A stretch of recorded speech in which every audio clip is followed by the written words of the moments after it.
Today we're talking about the Calibre De Cartier Chronograph. This is Cartier's first truly in-house manufactured chronograph.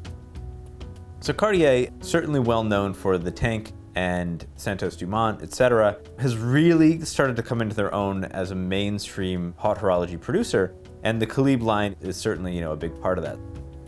So as for the mechanism itself, the caliber within the Calibre de Cartier is the 1904 CHMC, which is based off of the 1904 PSMC. It's a 2-register chronograph, so that means it does not have running seconds. It does have a 30-minute counter as well as an hour counter.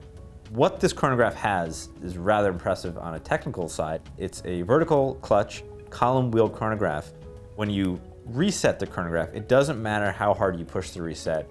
Everything will jump back together with the same amount of power. And it doesn't sound like much, but if you compare it to some of the less expensive and less finely tuned chronographs, this really has a beautifully smooth actuation.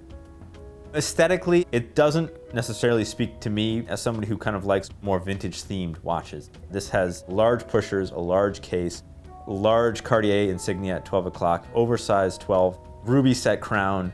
It's not necessarily something that I think a lot of vintage guys would necessarily kind of be into. That said, the black on white dial is really very nice. Everything is well executed. It's 42 millimeters, which I do not think on paper is too large for a watch like this. It does wear larger than 42 in my own opinion. So the Calibre de Cartier chronograph starts at around $10,600, which is the one that I have here in my hand. That is $1,400 less than a Rolex Daytona.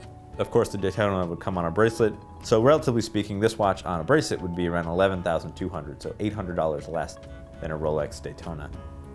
Overall, it's a nice watch, and I think arguably it's got one of the more impressive in-house chronographs for the price. This is really something that is aimed squarely at the Rolex Daytona and other competing watches, and I think it really comes down to aesthetics. I think you're going to get a movement at this price point that is great either way. I think this Cartier movement might even be better than most in this price category. But it really comes down to if you like the looks of the Calibre de Cartier chronograph or not.